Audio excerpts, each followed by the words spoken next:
My name is Diane Smalley. I'm part of Avenues to Wellness. Sorry for the little delay we had there. First of all, this is our speaker series. We have our Avenues to Wellness specials are up and running. We have about 6 restaurants where you can go, and there's a special meal that's low calorie and really healthy and has all the good stuff in it. It's all on the website, avenues2wellness.org. All right. So tonight we're really excited to have Odessa McHart speaking for you. And Odessa is a doctor of physical therapy, and she's in private practice here in Willits. She'll tell you more about that. Odessa first worked at the hospital before having her daughter, who's now 2 years old. And while she treats all normal physical therapy issues, she has a special interest in the early detection of preventable physical problems, and also treating women for their health. So without further ado, let's go ahead and hear what Odessa has to say. I wasn't going to talk about my practice, but I am in private practice in Willits. It's been open for a couple of months, and I treat everybody from little kids all the way up to about 87 years old at this point. So I really experienced, especially in a small town like Willits, really treating people across their lifespan. I don't get to specialize in one age group over the other, so it's been a really fun place to live for that experience. So I'm glad I get to share a little bit with you today. This is just where I'm taking you today. We're going to talk about a few things about why to exercise, maybe some new things for you to think about. And then I'm going to look at each stage of life: puberty, adolescence, adulthood, and post-menopause. And included in post-menopause, I'm adding in the men with that too, because men also have some issues around that age, same as women do. And we'll talk about that when we get there. So first, why exercise? These are all the reasons that we know to exercise, that we hear over and over and over again. And we know that they're all true, but they're a little bit vague. And I've never heard anybody say, I'm going to go out and run because I don't want a joint replacement in 20 years. And so what I want to talk about a little bit is more specifically what happens in our bodies when we don't exercise. So this is based on a research study where they took 20-year-old men and they put them to bed rest. And it was a modified bed rest. They're able to get up a little bit, but pretty much no activity at all. And what they found is that every minute that those kids were upright really counts. So they lost muscle about 10% per week. They lost strength about 5% per day. They lost respiratory function. They weren't able to uptake oxygen very well. They weren't able to take in a deep breath. They lost blood volume. They lost bone loss at an amazing rate. They lost it about 50 times the normal rate in the first 10 days of being in bed rest. And these are young, healthy men, by the way. And it took them 4 months to get that back when they started exercising again. Urinary incontinence, because I treat women's health, I have to slide this in. If you have muscle weakness anywhere in your body, you will have muscle weakness in your pelvic floor as well. And this is why incontinence is such a huge issue in skilled nursing facilities and in hospitals also, because those muscles that control incontinence are their muscles. And so they can be strengthened and get weak just like any other muscle does. The other thing that was pretty surprising about the study is that these were measurable changes in 24 hours. And then it just got worse from there. So if any of you have ever been hospitalized and you have that annoying nurse that keeps coming in and getting you up for meals, this is why. Anything that you can do that's against gravity, that's upright in bed, counts as exercise, depending on how debilitated you are at the moment. So listen to those nurses who are trying to get you up to eat. Everything improves with exercise. Everything improves with exercise. Our bodies are built on movement. They're built on working against gravity. And it's the movement that just greases and lubricates everything, and lubricates muscles and blood vessels and joints. It lubricates our brain, our blood vessels, our fascia, organs, everything. It lubricates everything. It makes us sleep better. It improves our continence. It makes our brain think clearer, and it builds our bank. And we're going to talk a lot today about building the bank.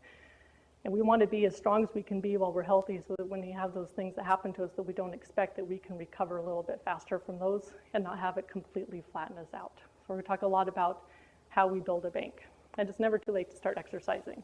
So when they do research on studies, because there's this opinion out there that as you get older, you get weaker. And what they're finding is that people well until their 90s, if they're exercising, stay healthy and they still stay strong. And so it's never too late. I don't want to hear any excuses about, you know, I'm 60. I hear it in my practice all the time. You know, I'm 60. Not an excuse. The one other thing I wanted to mention here is about insulin uptake and exercise. So if you're diabetic or pre-diabetic, doing a 10-minute walk before you eat or right after you eat greatly increases your ability to uptake sugar and to keep that from circulating in your bloodstream. 10-minute walk is all it takes. So sometimes exercise isn't an hour, it's just 10 minutes of easy walking. Prepares your body, your muscles go, oh, we're about to do something, we got to get some energy, and it sucks that sugar out of your bloodstream so you're better able to handle and modulate that meal. So every single minute counts. Every single minute counts that you get up and get moving counts. No matter how much you fall off the wagon, getting back on the wagon counts. So from here, I'm going to start talking a little bit about special topics for each life stage, and I'm going to start with pre-puberty. The first thing I'm going to talk about with puberty, pre-puberty, is osteoporosis prevention, which is not really what you think about with kids. But your best ability to build your bone mass happens before you're 25. So you want to get your grandkids and get your kids active and as active as you can possibly get them. So we're looking at how building that bank up to make their bones as strong as possible so that when they get older and that inevitable bone loss happens because of aging changes, that your bank is as high as it can possibly be. The other thing is habit development. People that start exercising earlier are more likely to exercise throughout their lifetime. It becomes a habit. It's a learned behavior, just like eating well is. And then they know it intrinsically that exercise makes them feel better and that they're more likely to want to move if they get sidelined by anything later in their life. Creating that bank for our kids. So this graph, I'm going to pull this up several times during this talk. On the bottom part, this is years, how old you are as you're going across your life. And on the left-hand side is your bone mass, is how thick your bones are. So the green part there is building the bone mass in this graph. So we're talking about age 25 is about right here. So that's the only time in your life that you can really build your bone mass. And so the kids pre-puberty, that's that steep curve. Adolescence starts to slow down a little bit. As you head into adulthood, you kind of plateau. So you really build your bank before 25 years old, and then it's about maintaining the bank that you've built and not losing it at a faster rate before you really should. The yellow is women and the orange is men. And the yellow you can see, that's menopause. Steep decrease after menopause in your bones. And so that's why you really want to build it early as much as you can, because that steep decline is inevitable. There's nothing you can do really to change that. So you want a good, strong bank. And you can see that men actually drop their bone loss too. But you don't hear too much about men. Well, we'll talk about that later. So these are the exercise recommendations for puberty through adolescence. They don't really change much because we're building bone mass, and so it's about impact. And what they found is doing really short bursts of really high energy activity is the best for building bones in kids. So this is aerobic, soccer, jumping, anything, run, any of those kind of stuff. If you have a kid that likes to swim or to bike, that's fine. There's a lot of health benefits that go along with swimming and biking, but it doesn't build bone. So you have to make sure that they get the impact with it. So now we're heading into adolescence. We're still building the bank. We're still building our bones. And now I want to talk about a couple of special topics that are different between boys and girls as they head into adolescence and when they're exercising. Boys injure themselves with direct hits. Almost always is how they injure themselves. Girls injure themselves with non-contact injuries. That's landing from a jump, twist their ankle, or tear their ACL, hurt their back from that, from pivoting and turning. And we're going to talk a little bit about why those changing hormones and why puberty does that to girls. And then we're going to talk a little bit about how they're the same too. Starting with the girls, there's a huge flux of hormones for both boys and girls. But what happens with boys with a huge flux of hormones is that they grow muscle mass with it. And that doesn't happen with girls. Girls they grow up, and their pelvis spreads to get ready for childbearing years, and they don't get the muscle development with it like boys do. So they have this huge change in hormones that make their ligaments lax. They're changing up, they're changing out, and they don't get the muscle strength along with it. So they start getting really predictable patterns of muscle weakness in their legs. Really predictable patterns of muscle weakness in their hamstrings and in their hips that control their knee stability in their legs. This is all predictable. This doesn't happen to all girls. Some girls come through these changes and they're totally fine afterwards, and those are the ones that are usually labeled as being more talented in sports. They come through this with everything like that intact. So, and then there's the other girls. But the thing is that this is addressable. So girls tear, I'm going to talk a little bit about ACL tears because that's a special interest of mine in this community especially, but girls tear their ACL 7 times more frequently than men. And that's because of how their bodies change when they hit puberty. This is predictable. It's been well documented over and over and over again. So they get weak in their hip muscles, and what happens is they plant their foot on the ground. They don't have the strength in their hip muscles to control that knee action. Their knee gets wrung. These are two examples of what happens, and now you're going to start watching girls play, and you're going to see this all over the place, or you watch them run, and what you're looking for is the angle of their knee, and you can see that their knees are coming in, and what happens with that is that their hip muscles can't stabilize. So when they hit the ground, their knee falls to the inside. They're just getting a little bit of torsion in that knee every time. So we're talking about ankle sprains, ACL tears, and back sprains with this too. That happens quite a bit. When I talk about girls getting injured or boys getting injured, is that a lot of these prevention programs also mean that they get to be better players. So if you look at these girls and you imagine how much energy they're wasting just trying to keep upright. They don't know they're doing it, their bodies are just doing it. But all these muscles have to work against stopping this motion so those girls don't fall over. That means that they can't jump as high, they can't run as fast, their reaction time are delayed, and they can't turn and pivot as fast as a girl who came through puberty with all of those systems working better. So as you address these muscle weaknesses, that your players should get better, and you should prevent injuries. So ACL tears are preventable. If you know that those muscles are weak, and you know when it happens with girls, then you test for it, you put in the training programs that they need for it, and they're preventable. And this has been documented now over tens of thousands of girls nationwide, and actually across the world at this point, probably into the millions of girls, where they've implemented these training programs and found that their injury rates have just plummeted. So this is preventable with some exercise. So now I'm going to switch. I'm going to come back to the exercise in a minute, and I'm going to switch a little bit and talk about concussions with boys, because boys do more of the heavy hitting sports, though in soccer, girls and boys have the same rates of concussion because they're both doing headers. When we talk about concussions with sports, there's been a lot of changes recently, a lot of headlines recently with the NFL, NCAA making changes due to lawsuits, unfortunately, but making changes. The NFL just donated like $30 million last year to head injury research. The NCAA is now tracking their players for 50 years, their current players and their past players, looking for signs of concussion because they're really finding that they're showing up decades later in life as like early onset dementia and depression. So they're starting to do research and they're starting to protect their players a little bit better, giving them a little more time off, a little bit more rest time. The problem is what happens with kids before they get to college, or they're never going to pro sports and don't have access to those medical people. So these are our kids that are playing junior high and high school here. What do you do about their concussions? And that's up to you guys, and that's why I'm bringing this up here, because it's up to the people on the sidelines to know what concussions are and how to look for them, how to screen for them. Parents, whoever happens to be sitting on the sideline needs to know about concussions. So these are the things that we know already. These are the really big signs. You know, of course, you're going to have a kid set out of play if they do this. Another little side note, in California, 2 years ago, they finally instituted a law saying that a kid is allowed to not play in a school activity if they have a sign of concussion. 2 years ago, and it was funded by the NFL. And the reason that bill was funded by the NFL is because the NFL is starting to get worried about their player pool quality, because kids are getting injured so early, so severely, that they're worried that they're not going to get good players in the NFL, that their good players are going to be ruined before they hit college. And that is a serious concern all the way across all professional teams and colleges. They're seeing more kids now are getting surgeries done in high school, and some of them in even junior high that you used to only see in pro sports where people used to play. This is what we know now about concussions. We've always known the big signs. This is what we know now. Any impact causes a concussion. The effects of impact are cumulative. So if you're practicing football and you're practicing hitting, you may have no signs of a concussion, but you're just bouncing your brain off your skull every single time you hit. And so what this means is there may not be any signs. The number one sign is headache. So if you hear of any kid that's coming home from practice or a game, they get a little headachy, or the next day a little headachy, they probably have a little concussion and need to rest. So that's the number one sign, but there not be any signs because they're so subtle and so hard to test.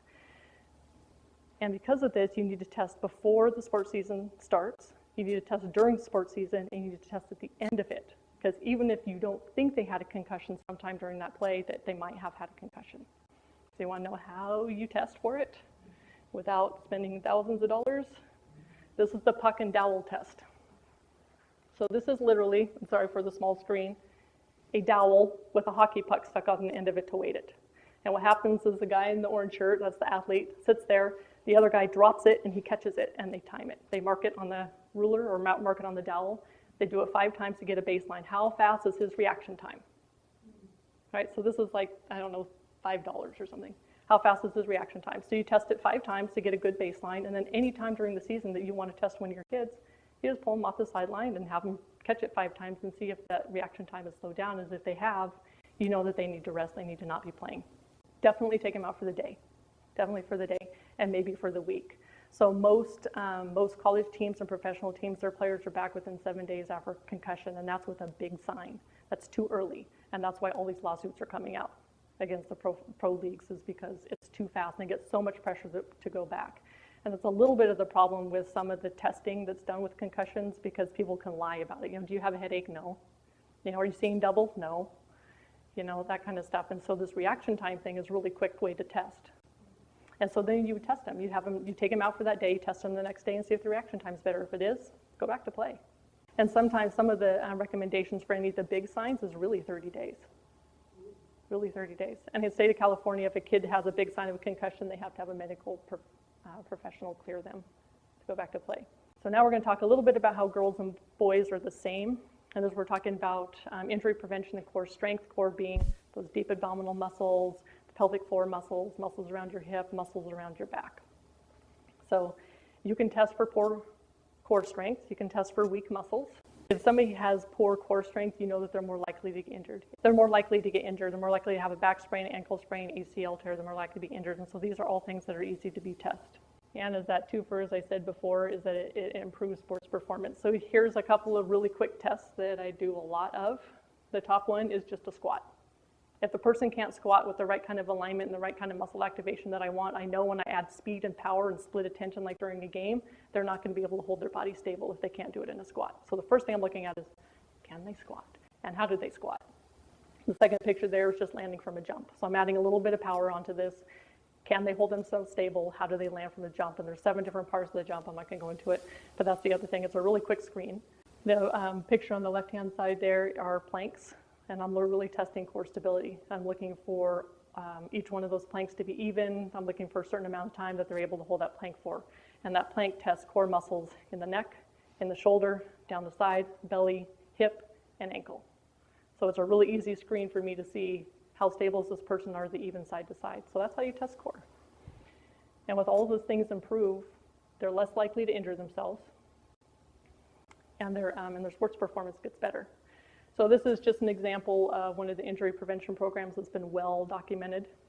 I'm not going to go into it a lot, but basically it was 2 times a week they did it, and they did it as part of their warm-up. And it reduced injury for the teams that they tested on by 30 to 50%. So that's a pretty big drop. And so the teams that aren't doing a lot of warm-up or aren't really doing specific exercises, you'll see a bigger change in theirs. And I've seen some of the studies that are up to 80% changes in injury rates. And the nice thing that happens with that is that they get to better teams out of it too. So there's a lot of other ones. I'm not going to go through any of them. There's a million of them out there. And anyone that says ACL injury prevention, what they mean is core stability pretty much. And that works for both boys and girls. These are the exercise recommendations. It's similar to the slide that you saw before. Nothing's really changed except now we know that certain people have predictable patterns of weakness going through puberty, and we should address those specifically. Let's address the core and the weakness that happens in different muscles. So here's our graph again. We're now headed out of building our bank. We're headed out of the yellow and we're into the blue now. We're going to go into adulthood where we're just maintaining that bank. We just want that to stay as level as possible, that flat line there. We don't want to lose any bone mass in adulthood and keep that bank built up. So adulthood, I like to talk about getting back to exercise with a little bit of new rules. So in adulthood, you do have a little bit less of your collagen, your connective tissues are not quite as elastic as they were before. So you don't heal quite as fast. So you want to be a little bit more careful about how you're using your body and how you return to exercise after you've gotten busy with kids, marriages, jobs, whatever you're doing. And I really think about that we're changing from kind of like before 40 to after 40 as being, before 40 is like use the body, ignore the body, and after 40 you're like respect the body and you really have to start listening to what's going on with you. So this is where we're headed, talking about adulthood. We're going to look at getting back to fitness, the weekend warrior, injury prevention. A lot of adults do like the working Monday through Friday and then they go out on the weekend and hurt themselves because they do everything, they try to get all their activity in on the weekend. So I want to look at just some ways to avoid that. I can't talk about exercise without talking a little bit about diet, so I got to sneak some diet in there and then what counts as exercise. So you see these statements up all the time, t-shirts up all the time, thanks to mostly CrossFit coming out. Thank you, CrossFit, for keeping me in business for the rest of my life. I like CrossFit because people love to do it. So they go there, and it's an exciting environment, and anything that makes people happy to exercise, I appreciate. But they really have this attitude in CrossFit, which means people get hurt all the time in CrossFit. They do not look at screen at some of those signs that it's too much. So how do you know it's too much? Here's the soreness rule. So the first rule, if you're sore when you're warming up, that means you're injured. Stop for 2 days, back off a little bit. If you're sore during your workout, that's a warning signal that you're about to be injured. So you need to stop, take a day off, back up a little bit. If you're sore afterwards, no problem, keep going. That's normal. This is one of my favorite programs to use for walking, running, getting back injury prevention after somebody's been sick for a while or off exercise for a while. So I just threw it up there because I like it. It's the Couch Potato to 5K program. It starts off really slow and then builds as people get in shape. I've used it myself for every time I fall off the exercise wagon, I got to get back on. I've never had any of my patients that I've used this with get injured. So this is one of those programs out there that's a nice start for people who are trying to get back to exercise. So now we're going to talk a little bit about anti-inflammatory diet. This information came from Dr. Gary Kaplan and his new book about total recovery, chronic pain. And Dr. Kaplan works with a whole team of people, nutritionists, MDs, acupuncturists, physical therapists, pain doctors, pain specialists, researchers, everything. They treat people as a team. And they've really done decades worth of research on chronic pain and why people have chronic pain, why this person has pain and this person doesn't, why they can handle the pains differently. And what they found is they started really looking at the autoimmune system. And what they found is that through your lifetime, you get little tiny insults that come into your body, just a little bit and a little bit, and it kind of starts to build up. And every insult that comes at you, an ankle sprain or divorce or just little things that kind of stress you out, that your autoimmune system wants to protect you, so it ramps up a little bit. It just gets a little bit excited, a little bit more to try to do it. But at some point, there's a tipping point, and little things aren't little anymore. Your autoimmune system is just like freaked out. And this is where you start getting into chronic inflammation issues.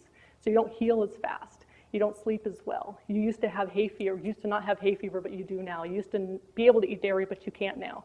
And so these are all signs kind of that your autoimmune system is just a little bit too ramped up. And so what he found is that if you follow this diet, the anti-inflammatory diet for 6 weeks, it allows your autoimmune system to calm down and to relax a little bit. So the diet is just basically brown rice, fruits, vegetables, eggs are okay, meat only if it's from a good organic source, seeds, that kind of stuff. And then what's not on the diet are the big 5 things that you hear: the dairy, soy, gluten, sugar, processed foods. That all of those are no for 6 weeks. And at the end of 6 weeks, then you can start eating these foods again. And sometimes people find that where they couldn't eat gluten before, that now they can, because they've calmed themselves down enough that their body isn't trying to attack every little thing. Now it's like, oh, it's got a little bit of gluten, I don't really like it, but I can take care of it, rather than sending you into this big, horrible mess that some people get with gluten. So my plug for anti-inflammatory diet. Getting back to exercise, it's really, really easy. What type of exercise is the right exercise? Of course, it's the one that you do. It's the one that you love, and it's the one that you do. So there's no right, one thing to do, anything you want. Do whatever you want. Just pay attention to the soreness rules. What changes with the exercise recommendations with adulthood is that you have to warm up and cool down. And that's about the extensibility of your tissues and how that's changed. And that becomes really, really important. So the 45 minutes instead of 30 minutes for the kids, that really reflects your warm up and your cool down time. It's taking care of your body, listening to it a little bit, and preventing any sort of injury that comes. The other part of this is back extensor training. You really want to start that in adulthood, because everything we do in our life curves us forward. And so we want to work on opening up, opening our chest, strengthening our back muscles. And so if you start paying attention to your back extensor training in adulthood, then you're not going to be as likely to do this as you get older. So here's our graph again. We have headed across adulthood. We've built our bank. We've maintained our bank as best as we could. And now we hit menopause. So I'm going to talk about men and women with here. 1 in 3 women will have an osteoporotic fracture, 1 in 5 men. So a little higher women, obviously, but a whole lot of men in that. That's a lot of men getting those. The difference is that women get screened for osteoporosis. We know it's coming. We know those changes are. Your doctors know it's changing, so you get screened for it, right? you exercise, you know you're supposed to take calcium, you maybe do hormone replacement, maybe not, depending on your beliefs. Men, they usually find out after they break. So it's way too late. It's way too late really to do anything at that point. You know, they really just don't get screened. By age 65, men are losing bone loss as fast as women. And then if you look at the best time to build bone health is really pre-puberty, and you look at the amount of time that kids spend playing or doing screen time, any sort of screen time in their sitting these days. And both girls and boys are getting tons of screen time, but boys are much more likely to be sitting every single day for more than 3 hours than girls are. Girls will play like an hour here, an hour there. Boys will sit down for huge chunks of time and do that. And so my generation coming up had video games when we were younger, and the generations after me, we may be seeing a change where it becomes really serious for men, osteoporosis. So it's time for men to start kind of paying attention to how they get screened or asking to be screened. Men, and this is going to be gross generalization, so I'm sorry here, but lifestyle. Men are much more likely to not exercise as they get older, much more likely to not pay attention to their nutrition as they get older, and they're much more likely to drink and to smoke than women are as they get older. And all of that adds to osteoporosis, some chronic diseases, and then testosterone, which is a test, just a test. And that also makes them much more likely to have osteoporosis. So the changing exercise needs, kind of adding, you know, I say post-menopause, but now we're talking more like 60 plus, is that because you know you have this loss, is that what you want to do is you want to work on building your muscle mass. You're trying to prevent falls, right? Maintaining your balance, maintaining your muscle mass. There are very predictable muscles that get weak. Quadriceps, back extensor muscles, and glute muscles. And so if you see people who are plopping down into their seats or who have to push themselves up with their arms out of their seats, you know that these muscles that help them control their balance and prevent falls are weak. Quadriceps and glutes. So at this point, I want to teach you how to activate those in a very functional manner. So if everybody scoots to the front of their chair, I'm going to teach you the push-pinch. Push-pinch. So when you walk out of here for the rest of your life, you're going to have my little voice in your ear going, push-pinch, push-pinch, push-pinch. So if you push your feet onto your chair, because you're going to be standing up here in a minute, if you push your feet into the floor, you should feel your leg muscles and your butt muscles tighten. That's the push. Those are the muscles that help support you to stand up and help support your balance. And also ones that very typically get weak when people start falling. So that's the push part. And then as you stand up, and you're going to stand up like you always do, as you stand up, you're going to think pushing your feet into the floor to keep those muscles engaged, and you're going to think about pinching your butt muscles. So you're going to push, pinch, anytime you want to stand up. Push, pinch as you're standing up. Some of you know me, you've been taught this before. Push, pinch. So the thing about the push, pinch practice, and that you also do it when you're sitting down, as you're sitting down, is that you avoid the plop. So you keep the muscles. So every time you go to stand up out of a chair, you just start making this a habit pattern so that as you get older, this just stays a habit for you. So no plopping, no pushing up with your arms, and keeping those muscles gauged. The push pinch, which is also true, you use the same muscles when you go to bend over to pick up something from the floor, the push pinch to keep you stable. So what people start doing a lot of times is as they go to stand up, they're using their back muscles to stand up, and they're like, oh, it hurts when I stand up. So if you pinch your glute muscles, that takes the pressure off your back. So another little added benefit. Thank you for joining me in that. This is my favorite myth, is getting weak is a part of aging. And there's been studies that have shown this over and over and over again, that no matter how old you are, you can make changes. So you exercise, your muscles get stronger. The thing that's not quite fair is that what they found like age 65, 70, that exercising resistance training 1 day a week is enough to keep you strong. That's not as true when you're younger, but when you're older, they see changes 1 day a week. It's as little as 1 day a week, so it's not very much. Not very much. It can really be prevented, like the loss as people get older can be prevented if they keep moving. So the exercise recommendations are going to be a little bit more time, and that's just because just general in life, people as they get older usually kind of slow down anyway in their activity level, so they're not running the classes and things like that, retire things, so they're usually not as active. So the exercise recommendations reflect that as being a little bit more active as you get older. So 4 days a week, 2 days 60 minutes, 2 days of 30 minutes. These are, and you want to do a little bit of everything. What's that? Who has time for that? Well, maybe you're active enough then. Yeah, you find it as you're slowing down that loss of muscle power, and bone. The other thing in this is that you want to, if you're going to increase your, I guess you point the screen, the last one, if you're slower increase in challenge is that in adulthood and you want to change your exercise routine, kind of make it harder every week to make sure that you're staying on top of it and that you're pushing yourself. And then over about 65 or 70, you can really look at like every 2 weeks to 4 weeks that you change it. So you give your body time to adjust, because you're really looking at waiting for your systems to figure out how to balance, and the sensations, the sensory systems to come on board. So it's not just about strength, it's about your sensations as well. So these are my take-home points. I hope you come away from this. Start exercising in childhood. Get your kids, get your grandkids moving. Lots of common sports injuries are entirely preventable if they have the right training program implemented into just their warm-up. Follow the soreness rules if you don't want to get hurt. Men need to ask about osteoporosis and take those risks just a little bit more seriously as you're getting older. Practice the push-pinch for the rest of your life. Just make that a habit, the push-pinch. And as often as you fall off the exercise wagon, please get back on it. Every minute counts. All right, do you guys have any questions for me? So the question was, what do you do to keep your balance? You have to practice it. And so people who lose their balance, a lot of times what happens is that their bodies have a difficult time feeling where they are in space anymore, and people become very reliant on their vision, which is also declining as you age. And so you have to practice it. And some of the first place you start is standing on one leg. And you should be able to stand on one leg for a minute easily, and on the other leg. And you practice it until you could do it. And then you do it with your eyes closed. Please, with somebody helping you, making sure you don't fall. So you want to challenge it, or you do it in the dark. So you want to, because you're trying to force your body to feel itself again, rather than just relying on your eyes. So this gets to be really important. So you can, and then there's all sorts of like little wobbly surfaces you can do, like standing on pillows or foam cushions. So you just kind of, you start really simply with just that single leg, and then you build on that. You build on that. Any other questions? Yes. Extensor training.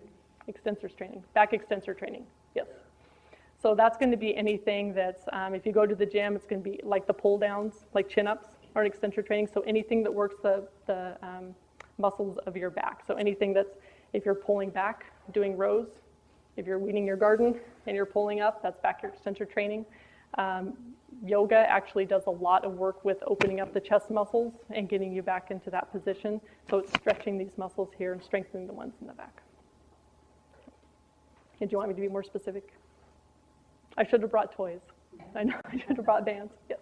So it sounds like you said swimming and cycling aren't as bone building, so Yes. those would be good to do later for an older Yeah. person.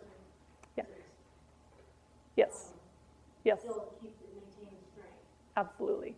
Absolutely. No matter when you practice the swimming and the biking, it's going to maintain your strength. So it has fantastic benefits for cardiovascular health and for building bone, but absolutely, yes, absolutely. If you're not worried about that impact anymore, and that's not really important for the bone building anymore, absolutely wonderful exercises, yes. And the other thing about water too is that water is a great sensory stimulation for like balance, because it gives you feedback about everything around you at the same time. So water can be a really nice thing for balance too. Anything else? Yes. If somebody wanted to come in and consult with you, these are people like for myself who's had some injuries, been, with sports younger, but needs to now sort of like check out where they're at, and you would create a program or help them. Absolutely. Okay. Yes. Yes. Yes. I love people like you. Please come to me before you're injured, because I know I'll find something wrong that will help you.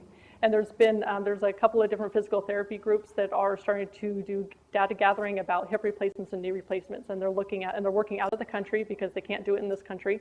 We're looking at, if we start screening people as kids twice a year like you do with teeth cleaning, can we catch some of their patterns or muscle patterns or their balance or alignment issues early enough that they don't have to have knee replacements, hip replacements anymore? So they're starting to look at that. So yeah, I want to see people first. And I'll tell you, anytime anybody comes in to see me, no matter what it's for, I screen their hips, just in case. So be warned if you come see me. Yes. Yes. Is the stiffness in your neck a common complaint with older people? Yes. Yes, it is. Usually, there's a few things. but usually arthritis. There's some arthritic changes that will happen with stiffness in the neck, but it's also just lack of movement. So our joints, to get lubrication in between the joint surfaces, they have to have movement that happens. So a lot of it's just movement. So sometimes you need a little extra help for somebody else to move those joints to get them jiggling again, and then you can move on your own. Yeah. I just noticed I'm watching the traffic to the left, and it's getting harder and harder. Yeah. And I find myself shifting my Turn your whole body. to see the traffic that's coming. Yeah. When I should just be able to turn my head. And a lot of times, most of the turning your head actually happens in those first two vertebrae in your neck. That's most of it. And so if those are starting to get stiff, then you really lose most of it, because it's not really your lower neck, it's those upper ones. And that those are, we can work on those. So the other thing is that there are some, I have to give a plug to Feldenkrais too, or Anat Banyel, who's Lisa Mace does those classes here in town, and they're movement classes.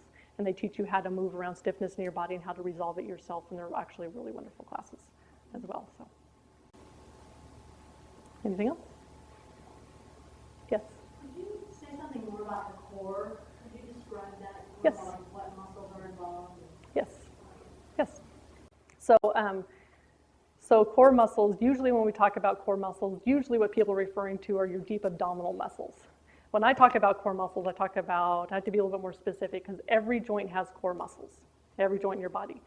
And what the core muscles do is they lie really close to the joint, and every joint has a little normal slip and slide that happens to it, and your core muscles control that slip and slide, so your big power muscles can generate the power that they need to generate to do the movement.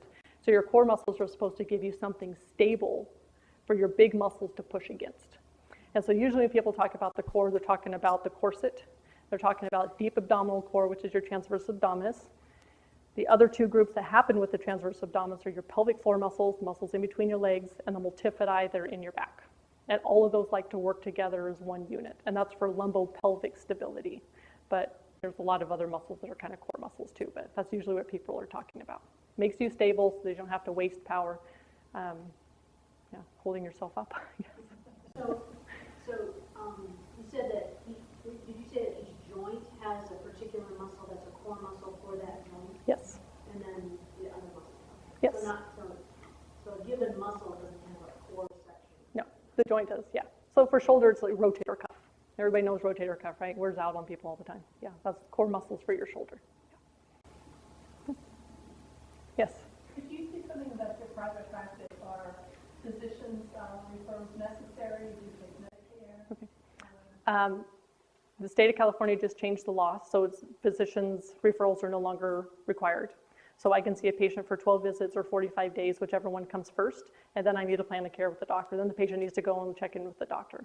And really by that time, if the patient isn't getting better, they probably need to go see a doctor, just to get screened for other things. And hopefully a physical therapist will know a little sooner than that they need to send them in if there's something else that they need to be screened for. So there's not, in my business, to keep my costs low, because it's just me, I don't take any insurance.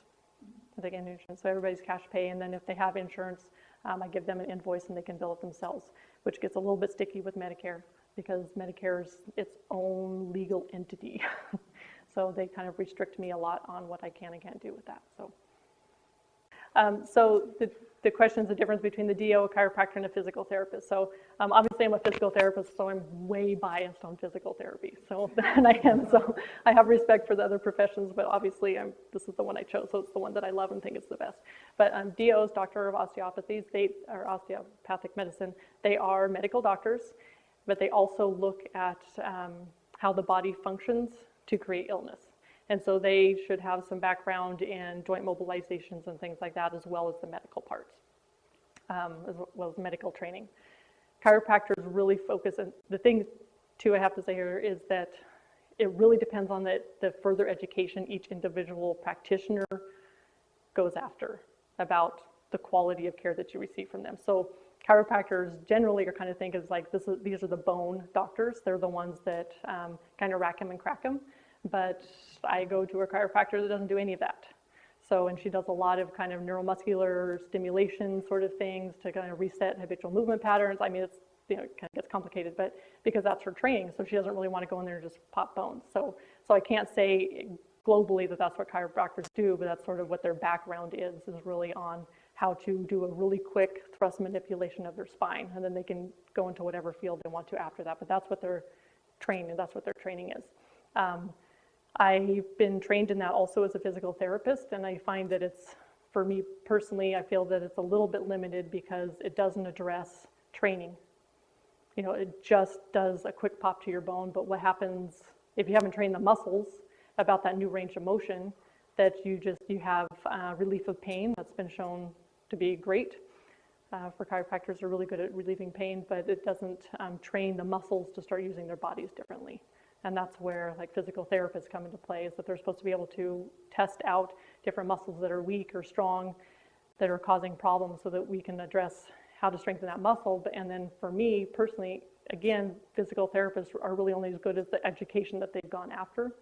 So if you, if you come out of school as a physical therapist, you don't really ever want to go anywhere, then I can't really say that that's a really good physical therapist either. So for me, I look a lot at the nervous system, how the nervous system is controlling the body, because that's like the water to your muscles. You cut the nervous system, the muscle dies. So if you don't address the nervous system, you really don't have good control of the muscles. And so that's where I go, is kind of training that. And I also look at joint position, joint alignment, how well the joint is moving, of course, because all of that will affect the nervous system back and forth too. So it's a long answer. Yeah. Yes. It seems to me that if the muscles are free and strong and working properly, then the bones the bones and joints kind of follow along with that. Would you say that's true, or? I don't think it's that simple. So the alignment might be off. Yeah. But, yeah. I think it goes both ways. I think that you can have like an impact to a joint that makes it stick a little bit, and then everything starts spinning around that. And that's why, I'll get people I'm treating, and you must get people I'm treating too, where you're working on a certain body part, and all of a sudden they have a recalled memory. Oh, that's right, I did fall off that horse, and man, that really hurt my hip in a while, and it was 30 years before. And so maybe that joint got a little bit sticky, and that fall and that impact got a little bit sticky, and it never really regained the glide back. And so everything around it learned how to control that body around that joint. And then of course it happens the other way, where it's the soft tissues that control the joint. So it depends on the person and which body part we're talking about at that minute. Yeah. Yes. From your perspective, could you please comment on like trigger points and myofascial? You hear a lot about myofascial release and things like that. What is your take on the fascia and how it plays into it? Oh, I don't think you can ignore fascia. Yeah, fascia is the connective tissue that wraps around everything in your body. And the amazing thing about fascia is that it runs in these planes, and it's all connected to itself and to everything else. So it's continuous. So if you left the fascia intact and took out everything that the fascia contained, you would still have a human form in the fascia, and everything else would just be a puddle on the floor. It's what gives you shape. It goes around the bones, your organs, your muscles, and if you don't have good play in your fascia is what gets sticky. It's what gets sticky in the joints. It's what makes your muscles sticky. Muscle spasms, there's a few different theories about what exactly causes like trigger points and muscle spasms, but if that fascia gets sticky, you're not moving very well. Yeah. Yes? And how do you get it unstuck? You move it. By movement. Mm-hmm. By movement. And sometimes depending on how sticky it is. So fascia loves to move. It's what provides the grease between those layers, is the movement. So obviously if you have an injury or some sort of trauma that happens to you, those layers can get stuck. And sometimes you can work on it yourself, and sometimes you need somebody else to help you to get it moving. And we just call it play. You just go in there, you just play with that fascia, you just get it moving and sliding any which way you possibly can. Yeah. Yeah. And once it's moving, it usually likes to move. Yes. I've noticed as I become older that if I drive like for an hour and a half, and get out to walk, nothing moves for about a minute. And I just walk like an old lady until things start moving again. Why is that? Yeah. Because your joints don't have good enough glide to them. How do I get So how do you get it back? Movement. Movement. It's all about movement. And what I would say is that if your body stiffens up, so what I would say is I would look at, if you were my patient, I would look at how well can you rotate, how well can you turn. So what I would think of with somebody like that is that, they think they're moving okay, but maybe they've lost about 50% of their spinal mobility, or some mobility in some of their joints, so that when they sit still for a while and they go to stand up again, that 50% is tightened a little bit. Instead of having 100% that tightens to 90% and you can get up and walk fine, now you have 50% tightening to 40%. And you really have loss of motion until you can kind of wiggle yourself back into what feels normal to you, but maybe I wouldn't think is so normal. And then I would say too, is if you know that you're really stiff and kind of achy after an hour and a half, that's too long to be sitting. That's kind of a warning signal from your body saying, that was too long being still. Like I can't get my juice going because I was sitting stuck for too long. But small trampolines, do you have any opinion about trampoline jumping? For who? Yeah, the little rebounder. Yeah, I think they're fine. If you have fun on the trampoline, I think they're fine. I think somebody who has a spinal surgery would be a little concerned with that, or a meniscus tear, the issue with their knee, things like that. But yeah, I think that they can be fun. I use them a lot. Anything else? Yeah. So if somebody comes to see you and does a consultation with you, do you give them sort of like an exercise program, or how does that work? Whatever their goal is, I help them get there. Yeah. And if I don't think I can help you, I don't charge. I'll do a little screen, and if I feel like that I'm not the best person to help you, or somebody else can help you as well as I could or something, then I don't charge for the consultation. Okay. Anybody else? All right, it's been fun. Be able to be your speaker next month too. Thank you.